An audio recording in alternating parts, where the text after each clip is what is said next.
có hai tiền. Bây giờ nhớ học có lúc xí, tôi chỉ một cô lại nào.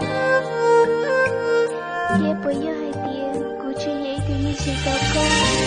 Họ cháy tiền, cô tôi chỉ ta luôn. Cô trở lại đa cô một học luôn. Học mong một học đi. Cô như chỉ luôn, bây giờ là. Bây giờ chỉ luôn, họ chỉ khẽ cho cô. Ê yo che cô ấy này nhớ cho linh ngô. Cô là nhớ cho lúc cô mà liều. Cô yi bao tiền, cô yi ý thương như chỉ đâu có. Nếu tôi chỉ mong đi đã chỉ nhớ cho tiền nó đâu có.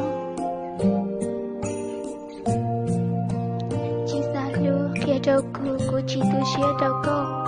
Cô yi bao tiền, cô có một thêm. Cho hai tiền mới nhớ. Cô mua lại gì, cô ý xíu. Muốn thiệt tôi nhiều có lúc tiếc có cho đầm. Cô yi bao tiền, cô chơi hát cô nhớ cho tiền nó. Hồi trên kia cô yi chỉ luôn. Từ lúc cô yi hai tiền, cô tới chỉ tiền con. Cô yi hai tiền, cô tới chỉ con. Ê cô tới chỉ ta luôn.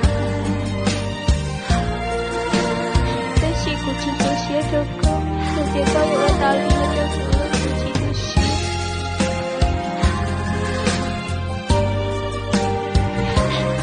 Bây giờ mua lại mà nhớ con nữa. Nó có cô mà muốn thiệt là muốn con luôn. Mà thiệt muốn nó tươi.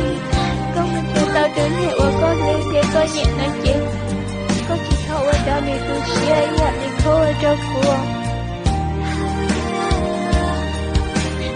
Không muốn chúng ta đi lên kia. Chú có lấy xe còn đi.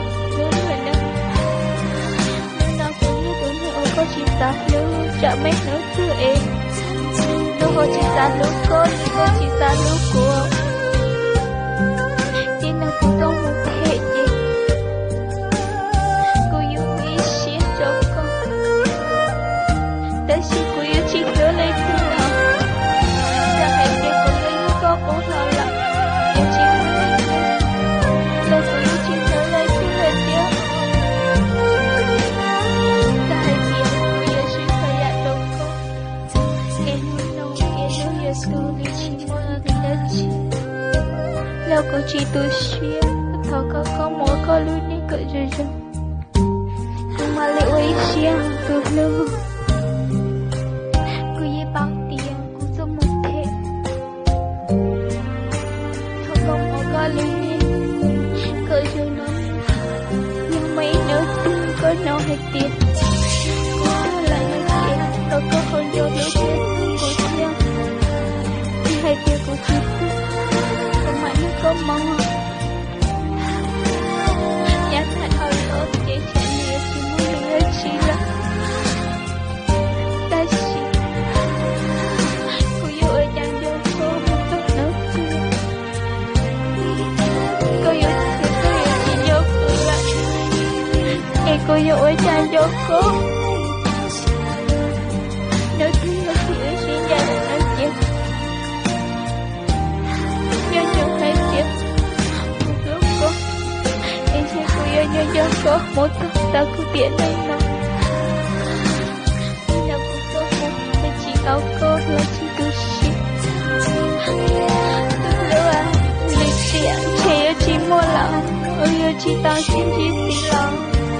Hỏi có yêu tôi nhiều cô đổ cho. Đó xí. Trẻ yêu chỉ tao xin chỉ là chỉ. Mà một con nữa. Muốn chết muốn có lý thì có nhìn nó ít. Có thiết xa lớn hơn nếu có thể chỉ cho ý anh có chỗ cửa. Đâu có chỉ thôi cho đi tí xí. Đâu có ở chỗ cửa.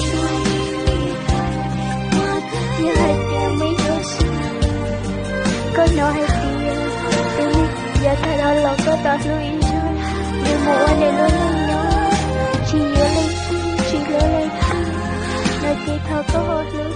Chỉ có hồ chua thôi.